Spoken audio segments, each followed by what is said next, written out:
Bismillahirrahmanirrahim. Assalamualaikum warahmatullahi wabarakatuh. Innal hamdalillah nahmaduhu wa nasta'inuhu wa nastaghfiruh wa na'udzu billahi min shururi anfusina wa min sayyiati a'malina man yahdihillahu fala mudilla lahu wa man yudlil fala hadiya lahu. وأشهد أن لا إله إلا الله وحده لا شريك له وأشهد أن محمدا عبده ورسوله صلى الله عليه وعلى آله وأصحابه والتابعين وتابع التابعين ومن تبعهم بإحسان إلى يوم الدين. يا أيها الذين آمنوا اتقوا الله حق تقاته ولا تموتن إلا وأنتم مسلمون. يا أيها الناس اتقوا ربكم الذي خلقكم من نفس واحدة وخلق منها زوجها وبث منهما رجالا كثيرا ونساء واتقوا الله الذي تساءلون به والأرحام إن الله كان عليكم رقيبا.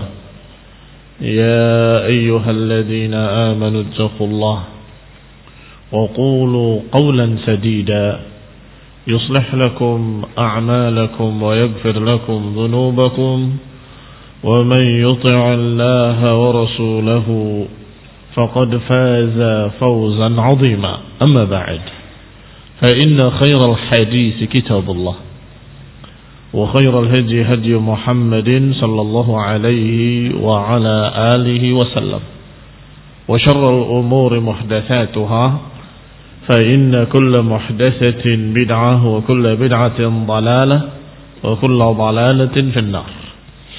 إخواني في الدين أعزكم الله. kaum muslimin yang saya hormati, sampai kita pada ayat yang ke-149 dan 150 masih surat Al-Baqarah dari tafsir yang ringkas Taisir Al-Karim Ar-Rahman. Qala Allah Ta'ala, Allah berfirman, wa min haitsu kharajta fawalli wajhaka syatral masjidil haram wa innahu lal haqqu min rabbika wa ma Allahu bighafilin amma ta'malun. ومن حيث خرجت فولي وجهك شطر المسجد الحرام وحيثما كنتم فولوا وجوهكم شطره لئلا يكون للناس عليكم حجة إلا الذين ظلموا منهم فلا تخشوهم واخشوني ولأتم نعمتي عليكم ولعلكم تهتدون. Kata Allah Subhanahu wa taala, dan kemanapun kau keluar, yakni safar, maka hadapkan wajahmu ke arah Masjidil Haram, karena sungguhnya itulah yang hak dari Rabbmu, dan Allah tidak lalai dari apa yang kalian kerjakan. Dan kemanapun kau keluar, hadapkan wajahmu ke Masjidil Haram. Diulang lagi oleh Allah Subhanahu wa taala perintahnya untuk menghadap Masjidil Haram. Wa haitsu ma kuntum fawallu wujuhakum syatrah, dan kalian kemanapun kalian pergi, dimanapun kalian berada, hadapkan wajah-wajah kalian kepadanya. Li'alla yakuna linnasi 'alaikum hujjatun, agar jangan sampai bagi manusia memiliki hujjah atas kalian. Hujjah atas kalian artinya hujjah yang menyalahkan kalian, agar jangan sampai manusia memiliki hujjah yang bisa mengalahkan kalian. Illal ladzina zalamu minhum, kecuali orang-orang zalim dari kalangan mereka. Fala takhshawhum wakhshawni, dan jangan takut pada mereka, takutlah kepadaku, kata Allah. Waliyutimma ni'mati 'alaikum, dan agar aku sempurnakan bagi kalian kenikmatanku. Wala'allakum tahtadun, dan agar kalian terbimbing ke dalam hidayah. Ikhwani fiddin, a'azzakumullah, kaum muslimin yang saya hormati, Syekh As-Sa'di rahimahullah dalam tafsirnya Taisir Karim Rahman menyatakan wa min haitsu kharajta maknanya ay fi asfarika wa ghairiha wa hadha lil umum. Kemanapun engkau keluar, artinya dalam safar-safarmu, dalam pergimu, ini am, ini lil umum. Karena dengan kalimat min haitsu kharajta, kemanapun engkau keluar, berarti tidak dikecualikan.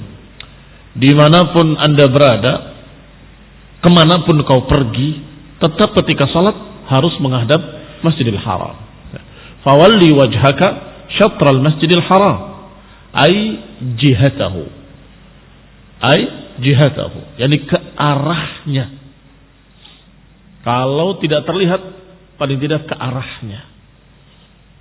Thumma khatabal ummah umuman. Setelah itu Allah perintahkan kepada umat secara umum. Tadi domirnya mufrad dengan kalimat min haitsu kharajta anta. Fawalli itu juga amr lil mufrad. Fawalli wajhaka, wajahmu itu juga lil mufrad. Pertama, perintah untuk mufrad untuk Rasulullah SAW sendiri. Hendaklah engkau kemanapun kau pergi, hendaklah engkau menghadap kiblat. Yang kedua, kalian dengan jamak, artinya umatnya. Tsumma khatabal ummah umuman. Kemudian Allah mengajak bicara umat Islam seluruhnya. Wa haitsu ma kuntum, dan dimanapun kalian berada, fawallu wujuhakum syatrah. Hendaklah kalian menghadapkan wajah-wajah kalian kepadanya. Qala wa innahu lal haqqu min rabbik. Kemudian Allah berfirman, dan itu adalah kebenaran dari Rabbmu.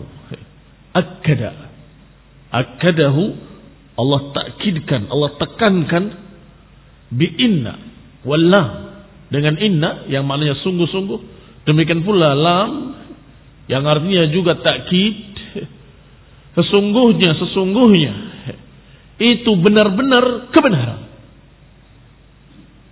Li'alla yaqa' li ahadin fihi adna syubhah, agar tidak terjadi pada seorang pun keraguan.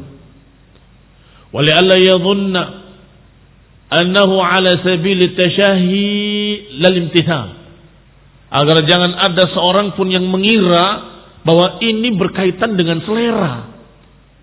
Karena Rasulullah SAW orang Mekah pengen menghadap ke Mekah misalnya. Tidak. Ini adalah kebenaran. Ini perintah Allah Subhanahu wa taala. Dan ini ikhwan fillah azakumullah, Allah Subhanahu wa taala perintahkan berkali-kali.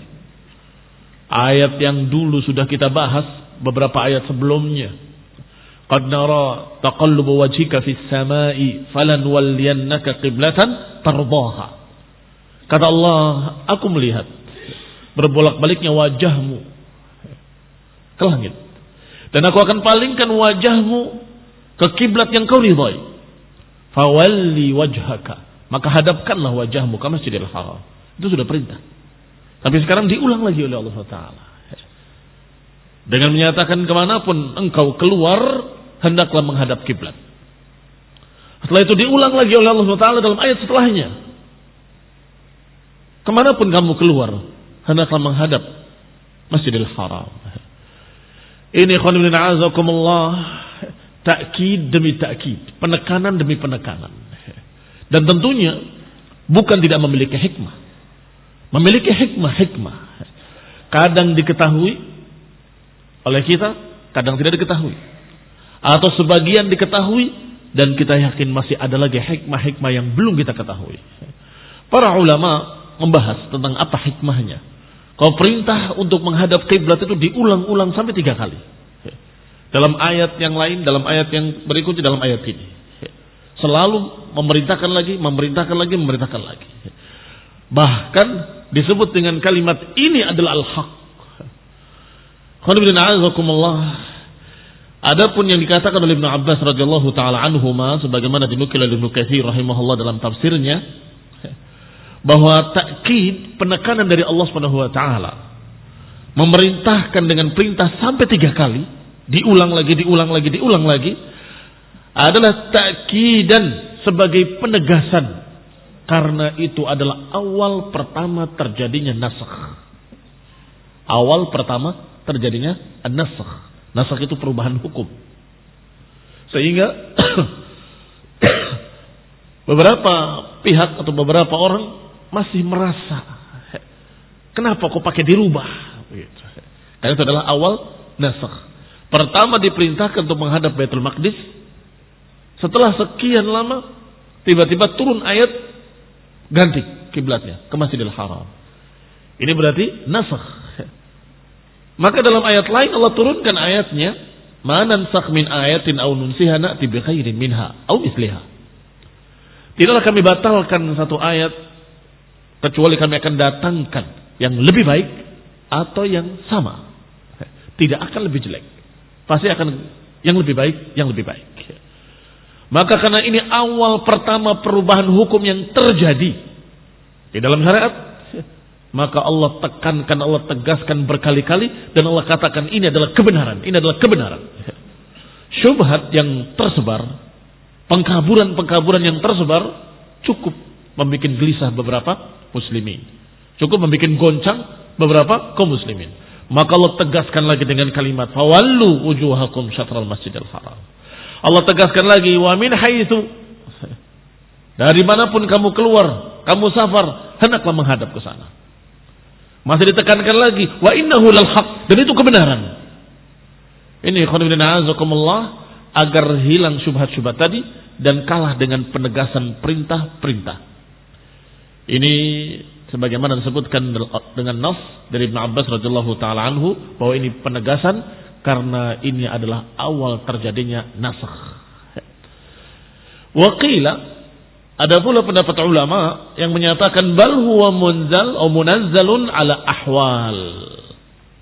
Bahkan ayat-ayat ini turun perintah untuk menghadap kiblat sampai 3 kali, tetapi sesuai dengan keadaan-keadaannya. Berbeda-beda. Silakan perhatikan. Al-amrul awal, perintah yang pertama, liman huwa musyahadal Ka'bah. Perintah pertama bagi mereka-mereka yang menyaksikan Ka'bah. Sehingga perintahnya langsung kepada Ka'bah, Masjidil Haram. Yang kedua turun untuk mereka-mereka yang di Mekah, hendaklah menghadap masjid. Yang tadi Baitul Haram, sekarang kepada masjidnya. Kemudian yang ketiga, liman fi baqiyatil buldan. Yang ketiga yang sedang kita baca ini. Wa min haitsu kharajta fawalli wajhaka syatrul masjidil haram. Wa min haitsu ma kuntum fawallu wujuhakum syatrah. Artinya dimanapun kalian berada, di negeri manapun, hendaklah menghadap ke sana. Berarti 3 perintah tadi sungguhnya berbeda. Pertama, perintah yang di masjid, hendaklah menghadap Ka'bah. Kedua, perintah bagi mereka yang berada di Mekah untuk menghadap Masjidil Haram. Dan mereka-mereka yang berada di luar dalam keadaan safar atau dalam keadaan mukim bukan di Mekah, maka juga diperintahkan untuk menghadap Masjidil Haram. Ini khonibina azakumullah di antara pendapat-pendapat para ulama. Dan ini menunjukkan bahwasanya diulanginya perintah-perintah yang sama bukan sia-sia, tetapi memiliki hikmah, memiliki hikmah di balik itu. Qala, dikatakan oleh Syekh Sa'di rahimahullah, wa ma Allahu bighafilin amma ta'malun. Diakhiri ayatnya dengan kalimat, dan Allah tidak lalai dari apa yang kalian kerjakan. Bal huwa muttali'un 'alaikum fi jami'i ahwalikum. yakni bahkan Allah melihat kalian dan seluruh keadaan-keadaan kalian. Fata'addabu ma'ah, maka hendaklah kalian beradab yang baik kepada Allah Subhanahu wa taala sebagai hamba Allah. Waraqibuhu bimtithali awamirihi wajtinab nawahihi, dan hendaklah engkau selalu merasa diawasi oleh Allah, karena Allah tidak lalai atas apa yang kalian kerjakan. Maka hendaklah kalian selalu muraqabah, merasa diawasi oleh Allah Subhanahu wa taala, sehingga mengerjakan perintah-perintahnya dan menjauhi larangan-larangannya. Fa inna a'malakum ghairu maghfulin anha. Karena sesungguhnya amalan-amalan kalian ghairu maghful, tidak terlalaikan, selalu diawasi, selalu tercatat dan ada hitungannya. Bal mujazawna 'alaiha atammal jaza. Bahkan perbuatan-perbuatan kalian akan dibalas dengan atammal jaza, dengan sesempurna-sempurna balasan. In khairan fa khairun, in syarran fa syarrun. Kalau baik dibalas kebaikan, kalau jelek dibalas kejelekan. Wa mallahu bighafilin amma ta'malun. Allah tidak lalai atas apa yang kalian kerjakan. Khonifilina azakumullah. Maka semestinya seorang mukmin yang membaca ayat ini, dia akan malu untuk berbuat dosa.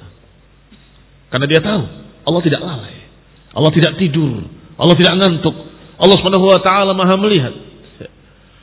Qala huna, dan di sini disebutkan pula oleh Allah Subhanahu wa taala, li alla yakuna linnas 'alaikum hujjah. Agar jangan sampai bagi manusia ada hujjah yang menyalahkan kalian. Agar jangan sampai mereka memiliki alasan untuk menyalahkan kalian. Maknanya, syara'na lakum istiqbal al-Ka'bah al-musharrafah liyanqati'a ankum ihtijaj an-nas min ahli al-kitab wal musyrikin. Yani kata Syekh Sa'di rahimahullah, kami syariatkan, ini Allah Subhanahu wa taala seakan berkata, kami syariatkan untuk kalian menghadap Ka'bah, menghadap kiblat yang mulia, agar terputus semua alasan-alasan, hujah-hujah manusia dari kalangan ahlul kitab Yahudi dan Nasrani maupun dari kalangan musyrikin, tidak punya lagi hujah. Fa innahu law baqiya mustaqbilan Baitul Maqdis latawajjahat alaihi al-hujjah. Karena kalau saja kiblatnya tetap ke Baitul Maqdis, niscaya mereka memiliki hujjah. Bagaimana memiliki hujjah? Kata Syekh Sa'di rahimahullah, fa inna ahlal kitab yajiduna fi kitabihim anna qiblatahu al-mustaqirrah hiya al-Ka'bah al-Bait al-Haram. Karena orang-orang Yahudi, orang-orang ahlul kitab Nasrani mengetahui bahwa nabi yang akan datang memiliki kiblat tersendiri, akan berubah kiblatnya. Mereka tahu dalam kitab-kitab mereka. Khususnya ahlul kitabnya dari kalangan pendeta-pendetanya atau ulama mereka, ruhban, rahib-rahibnya, mereka mengerti bahwasanya nabi yang akan datang akan memiliki kiblat yang lain, bukan Baitul Maqdis. Bahkan sebagian mereka tahu kiblat yang akan ditetapkan oleh nabi terakhir adalah Baitullahil Haram. Kaum muslimin yang saya hormati, maka kalau sampai kalian tidak berpindah ke Masjidil Haram, niscaya mereka akan menyalahkan bahwa ini bukan Nabiullah dan ini bukan syariat yang dimaksud dalam kitab kita. Ini kitab mereka. Bagaimana musyrikin? Apa hujjah mereka? Kalau kaum muslimin tetap ke Baitul Maqdis, musyrikun akan punya hujjah juga, akan bisa menyalahkan muslimin. Mengapa demikian? Karena musyrikin yarawna anna min mafakhirihim hadzal baitul azim. Karena musyrikin, khususnya musyrikin Quraisy, mereka mengetahui kemuliaan Ka'bah. Bahkan itu merupakan kebanggaan mereka. Dan mereka tahu bahwa itu peninggalan Nabiullah Ibrahim wa Ismail. Mereka tahu. Maka mereka akan bertanya-tanya, kalau engkau mengaku-ngaku ala millati abina Ibrahim, kenapa kiblatnya ditinggalkan? Musyrikin punya hujjah, punya alasan untuk menyalahkan Rasulullah SAW dan kaum muslimin. Karena mereka tahu, walaupun mereka menambahnya dengan sekian kesyirikan-kesyirikan di Ka'bah, sekian berhala-berhala, tapi mereka dengan kebodohannya menggambarkan Nabi Ibrahim dan Ismail di Ka'bah. Karena mereka tahu ini adalah peninggalan dan ini adalah dibangun oleh Ibrahim dan Ismail alaihi wassalam. Dan mereka tahu itu adalah Nabi yang mulia, dan mereka tahu itu orang-orang besar, dan bangunan Ka'bah ini adalah bangunan yang mulia, suci. Maka Rasulullah SAW ketika berkata pada mereka, ana ala millati abina Ibrahim, aku mengikuti millah bapakku Ibrahim. Maka mereka akan bertanya, kalau begitu kenapa kiblatmu ke Baitul Maqdis, tidak ke kiblatnya bapak kita Ibrahim alaihissalam? Ini hujjah buat mereka. Sehingga Allah Subhanahu wa taala menyatakan kepada mereka dalam ayat ini, li'alla yakuna lin-nasi 'alaikum hujjatun, agar jangan sampai manusia punya alasan, punya hujjah untuk menyalahkan kalian wahai muslimin, wahai Rasulullah sallallahu. Qala wanqata'at hujajuhum 'alaihi. Maka dengan berpindahnya kiblat ke Ka'bah terputus hujjah-hujjah mereka. Musyrikin paham, benar-benar mengikuti milahnya Nabi Ibrahim alaihissalam. Kiblatnya pun mengikuti kiblatnya Ibrahim alaihissalam. Ahlul kitab terputus pula hujjahnya. Hati kecil mereka akan berkata, ini memang benar. Karena dalam kitab kita sudah disebutkan bahwa kiblatnya akan diganti ke Masjidil Haram. Illal ladzina zalamu minhum, kecuali orang-orang yang zalim, yang berhujjah dengan hujjah yang zalimah. Hujjah yang zalimah adalah hujjah yang merupakan kedustaan, hujjah yang merupakan kepalsuan, hujjah yang ternyata bukan hujjah. Apa itu hujjah yang kelihatannya hujjah padahal bukan hujjah? Syubhat, syubhah. Illal ladzina zalamu minhum, kecuali orang yang zalim dari kalangan mereka. Ay man ihtajja minhum bihujjatin wa huwa zalim, yaitu orang-orang yang berhujjah dalam keadaan dia zalim padanya, dia berdusta padanya. Walaysa laha mustanadun illa tiba'al hawa, mereka tidak punya sandaran kecuali hanya mengikuti hawa nafsu. Tidak memiliki sandaran kecuali mengikuti hawa nafsu dan al-zulm, kezaliman. Fahadha la sabila ila iqna'ih. Maka orang-orang seperti ini tidak ada jalan untuk bisa memuaskan mereka. Iya kan? Perhatikan. Ada dua jenis manusia. Ada yang memiliki alasan-alasan, hujjah-hujjah, maka hujjahnya dipatahkan semua oleh Allah SWT. Selesai. Maka mereka akan berkata, imma dalam hatinya, wa imma beriman dengan lisannya dan ikrarnya. Bisa jadi mengakui dengan terang-terangan, aku percaya kepadamu, aku masuk Islam.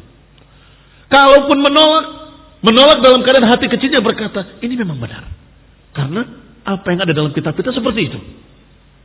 Baik. Sehingga yang menolak dalam keadaan tahu, yang menerima dalam keadaan tahu. Tetapi ada golongan yang lain, berhujjah bukan dengan hujjah, berhujjah dengan syubhat, dengan kedustaan, dengan kezaliman, dengan rekayasa, dengan kepalsuan. Apakah kita bisa memuaskan mereka? Bisa mengalahkan hujjah mereka? Yang bagaimana mau dikalahkan? Dia kedustaan. Kalau kita katakan seperti ini, dia berkata seperti itu. Kamu katakan seperti itu, dia katakan seperti ini. Nggak akan bisa selesai. Maka orang-orang seperti ini dikecualikan oleh Allah. Illal ladzina zalamu.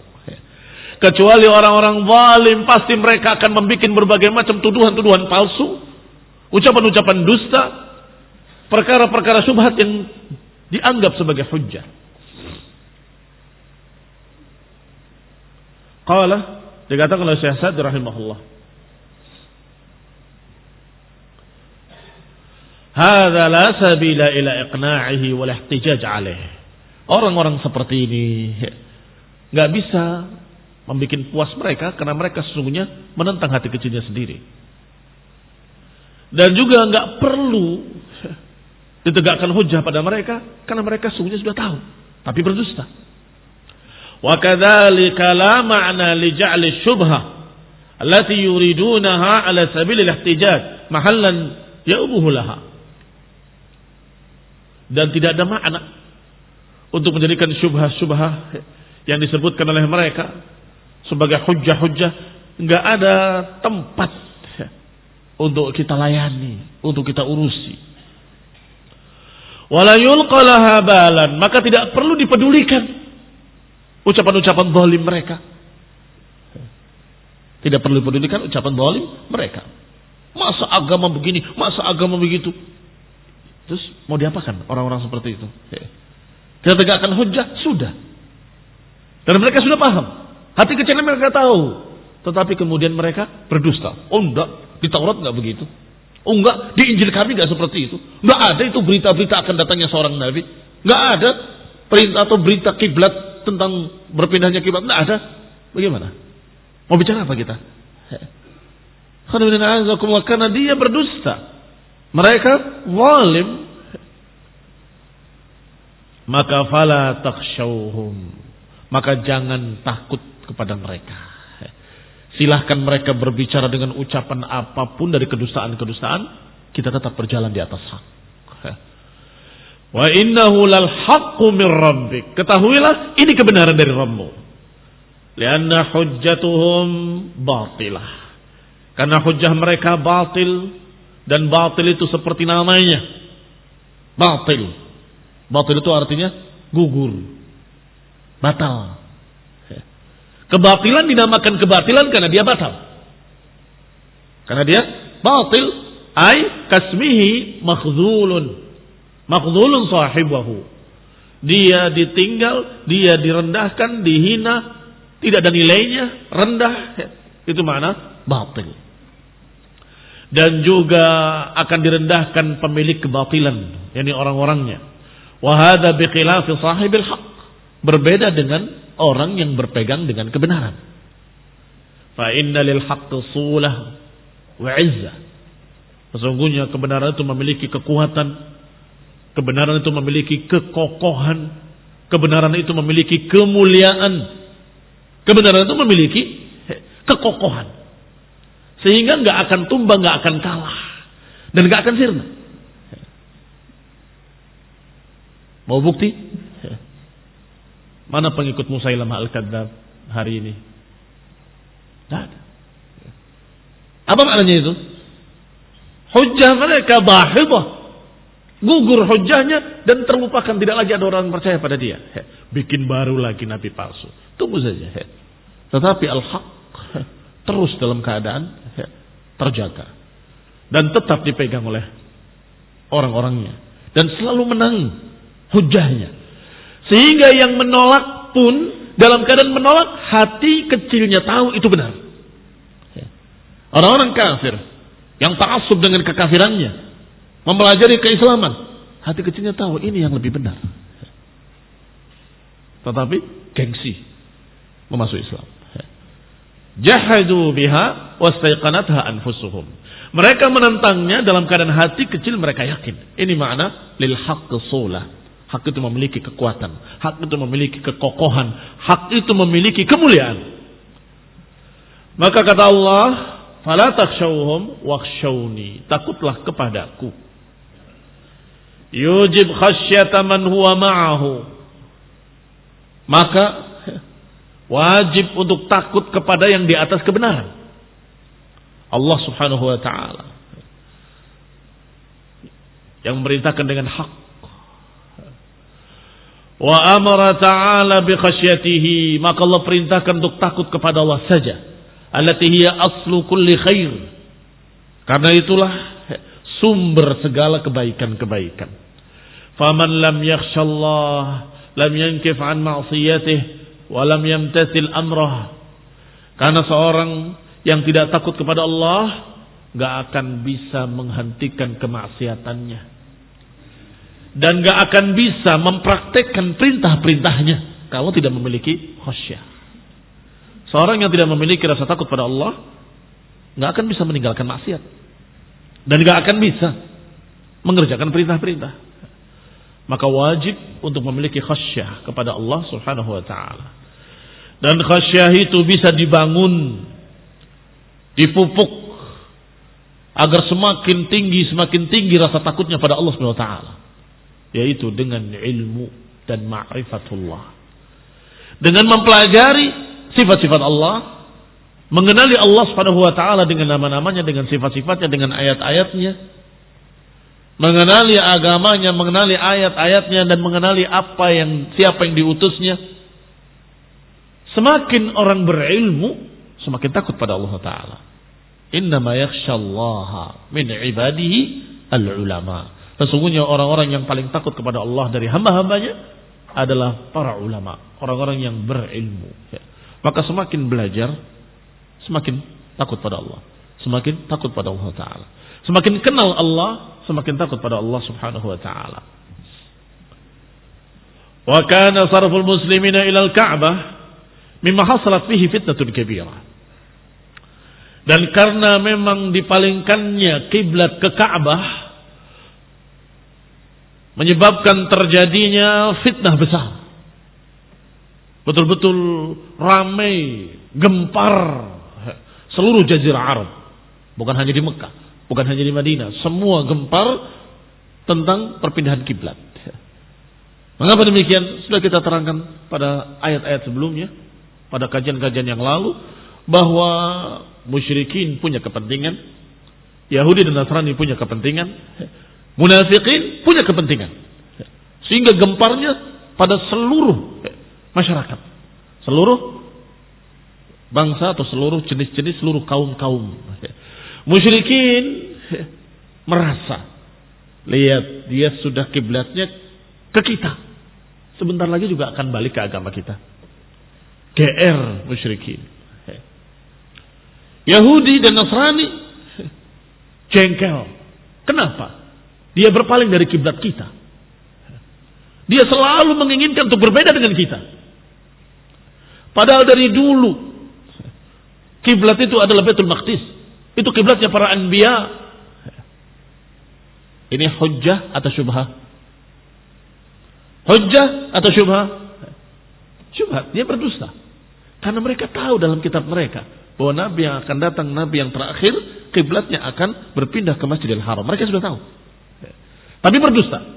Yaktumunal ilma wa hum ya'lamun. Kemudian mereka kata, kenapa? Ini kan kiblatnya para anbiya. Kenapa mereka harus pindah? Demikian pula munafiqin yang selalu membuat keraguan. Mereka mendapatkan satu alasan untuk membuat keraguan. Lihat, ini apa-apaan? Kenapa? Kiblat kok pakai pindah-pindah? Kalau ini yang hak, kenapa ditinggalkan yang hak kepada yang batil? Kalau Masjidil Haram yang hak, berarti selama ini kita salah menghadap Baitul Maqdis.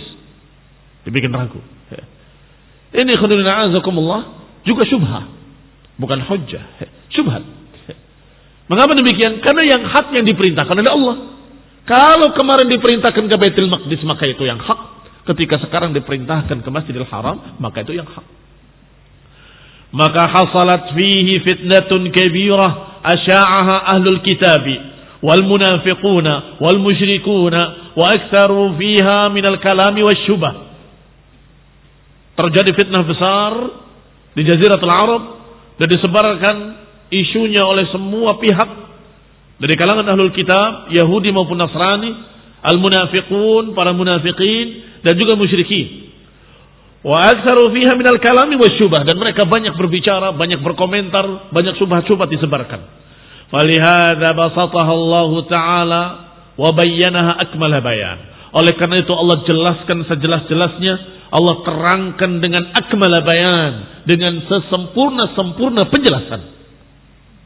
Wa akkadaha, dan ditekankan oleh Allah dengan ta'kidat, dengan penekanan-penekanan, bi anwa' min at-ta'kidat, dengan berbagai macam ta'kid allati tadammanatha hadhihi al-ayah, yang terkandung dalam ayat ini.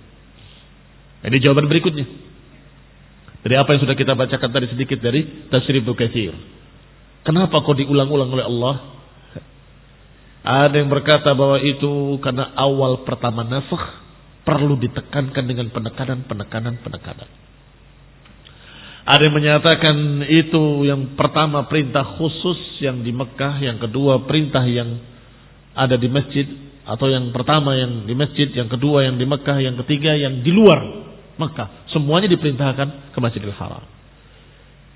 Dan yang ketiga, apa yang dikatakan oleh Syekh Sa'di dalam kitab kita ini, dalam kitab Taisir Al-Karim Ar-Rahman, disebutkan karena fitnahnya sangat besar, karena semua pihak berkomentar, Yahudi, Nasrani, musyrikin, dan juga munafikin, maka Allah Subhanahu wa taala membuat atau menurunkan penekanan demi penekanan. Apa saja? Kita lihat satu persatu. Yang pertama, al-amru biha salasa marrat. Pertama perintahnya diulang 3 kali dalam 3 ayat. Ma kifayatil marrah wahidah. Padahal kalau sekedar perintah 1 kali cukup. Tetapi yang Allah maukan bukan hanya perintah, tapi penekanan. Kalau ini benar-benar perintah dari Allah dan benar-benar syariat dan benar-benar al-haq, wa innahu lal haqqu min rabbik. Ini benar-benar kebenaran dari Rabbmu. Yang kedua, annal ma'hud anal amr imma an yakuna lirrasul fatadkhul fihi al-ummah tab'an aw lil-ummah umuman. Wa fi hadhihi al-ayah amara fiha ar-rasul bil khusus wal ummah umuman. Yang kedua, yang membuktikan bahwa ini ditekankan oleh Allah, biasanya perintah itu untuk Rasul saja cukup. Umat ikut Rasul. Iya kan? Biasanya Rasul saja yang perintah, ya ayuhan nabi, wahai nabi beginilah, maka umatnya ngikut. Atau dengan umat saja, hendaklah kalian begini, hendaklah kalian begitu. Nabi termasuk di dalamnya, cukup. Tetapi Allah dalam masalah Ka'bah, dalam masalah kiblat, Allah sebutkan khusus, Allah sebutkan umum, diulangi. Engkau hadapkan wajahmu ke Masjidil Haram. Dan kalian juga wahai muslimin menghadap Masjidil Haram. Dimanapun kalian berada, hendaklah kalian menghadap Masjidil Haram. Diulang dengan berbagai macam model. Yang pertama khusus untuk Nabi, yang kedua untuk umat, yang ketiga bagi yang di Masjidil Haram, yang keempat bagi mereka yang di luar Masjidil Haram. Nah, ila akhirnya. Penekanan yang ketiga, minha annahu qat'ul atma' min ittiba' ar-rasul qiblata ahli kitab. Yang ketiga, annahu qata', bahwa itu memutus. Ada yang lewat. Annahu radda fihi jami' al-ihtijajat al-batilah. Yang ketiga, Allah bantah dalam ayat-ayat ini semua alasan-alasan orang yang menentang. Ini hujah-hujah batilah, syubhat-syubhat mereka. Allati awradaha ahlul inad, yang dibawakan oleh para penentang-penentang. Wa abtalaha syubhatan syubhata, yang kemudian dibantah satu persatu, syubhat demi syubhat. Sebagaimana telah lewat tawdihuha, sebagaimana sudah dijelaskan. Yang keempat, anahu qat'ul atma', bahwa ini memutus atma', keinginan, min ittiba'ir rasul qiblat ahli kitab, memutus keinginan-keinginan yang ada di hati, pengen sama dengan Yahudi, pengen sama dengan mereka, diputus, beda. Ini khairan azakumullah. Penekanan berikutnya, biasanya manusia pengennya ngikut, entah karena dikatakan makhluk sosial atau apa, tidak mau sesuatu yang baru, pengen sesuatu yang ngikut yang sudah umum. Umumnya Baitul Maqdis, ya Baitul Maqdis, diputus oleh Allah, pindah Masjidil Haram. Bahkan kemudian turun pula perintah-perintah untuk membedakan diri dari mereka, dari Yahudi dalam segala hal. Dan Nabi menyatakan, man tashabbaha biqaumin fahuwa minhum. Siapa yang menyerupai satu kaum berarti termasuk golongan mereka. Sehingga kaum muslimin seharusnya dengan contoh masalah kiblat sudah tidak lagi latah ikut-ikutan orang kafir. Orang kafir punya itu, kita pengen punya. Orang kafir punya acara Valentine Day, kita ingin punya yang sejenis itu. Mereka punya kenaikan Isa al-Masih, kita juga harus bikin yang mirip dengan itu. Isra Mi'rajnya Nabi, kita ramaikan, kita rayakan. Mereka punya Natal, perayaan kelahiran, kita juga harus merayakan kelahiran. Ini namanya latah. Harusnya kita menyatakan bahwa kita muslimin, berbeda dengan mereka. Mereka hari rayanya mereka bikin sendiri, tergantung dengan masalah kelahiran, masalah naik, masalah turun, masalah ini, masalah itu. Tetapi hari raya kita ditentukan dalam Quran dan Sunnah, ditentukan oleh Allah dan Rasulnya, yaitu Idul Adha dan Idul Fitri. Dan setiap pekan hari Jumat itu adalah hari besar. Jangan latah ikut-ikutan mereka. Ini qat'ul atma' min ittiba'ir rasul qiblat ahli kitab, memutus harapan kalau Rasulullah SAW mengikuti kiblatnya ahlul kitab. Tidak. Wa minha qauluhu, dan juga penekanan berikutnya. Allah sebutkan dalam ayat tadi, innahu lal haqqu min rabbik, itu adalah kebenaran dari Rabbmu. Padahal bimujarrad ikhbari sadiq al-azim kafin syafin. Padahal cukup dengan perintah Allah dan Rasulnya pasti itu benar. Iya kan? Kalau diperintahkan oleh Allah, maka itu adalah al-haqqu. Kalau diperintahkan oleh nabinya, utusannya, maka itu adalah al-haqqu. Cukup. Tetapi karena ingin takkid, ditekankan oleh Allah, masih disebut lagi dengan kalimat wa innahu lal haqqu min rabbik. Ini adalah al-haq dari Rabbmu. Ini penekanan juga, takkid. Wa minha annahu akhbara wal alim bil khafiyat. Yang berikutnya, penekanan berikutnya Allah kabarkan bahwa Allah tahu yang tersembunyi. Wa mallahu bighafilin amma ta'malun. Allah tidak lalai dari apa yang kalian kerjakan. Ayana ahlul kitab mutaqarrir indahum, bahwa ahlul kitab sudah tetap dalam kitab mereka sihhata hadzal amr. Benarnya perintah ini. Sudah tahu mereka, sudah ditetapkan oleh mereka dan mereka sudah mengerti. Walakinnahum yaktumun hadhihi syahada ma'al ilm, tapi mereka menyembunyikannya bersama ilmu. Artinya dalam keadaan tahu, tapi mereka menyembunyikannya. Ini khudina azakumullah ta'kidat, penekanan-penekanan tentang wajibnya, rukunnya menghadap kiblat ketika kita salat. Sehingga jangan dianggap remeh masalah ini.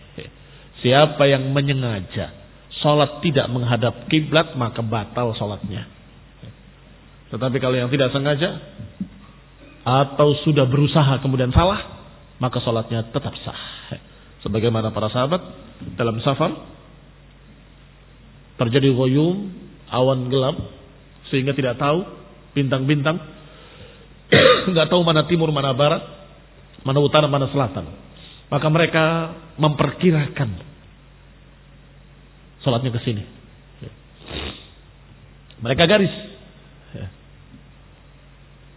Pagi hari, begitu matahari terbit, mereka tahu tempat terbitnya matahari adalah timur. Dilihat garisnya, ternyata salah kiblatnya. Dan tidak disuruh untuk diulang. Artinya tetap sah. Berarti yang diperintahkan adalah tahari al-qiblah. Yang diperintahkan adalah tahari, berupaya untuk menghadap kiblat. Adapun kurang sedikit, lebih sedikit atau keliru tidak sengaja, maka ma'fun anhu. Tapi barang siapa yang menyengaja beribadah selain ke arah kiblat, maka dia tidak sah. Assalamualaikum warahmatullahi wabarakatuh. Subhanakallahumma wa bihamdika, la ilaha illa anta, astaghfiruka wa atubu ilaik. Wassalamualaikum warahmatullahi wabarakatuh.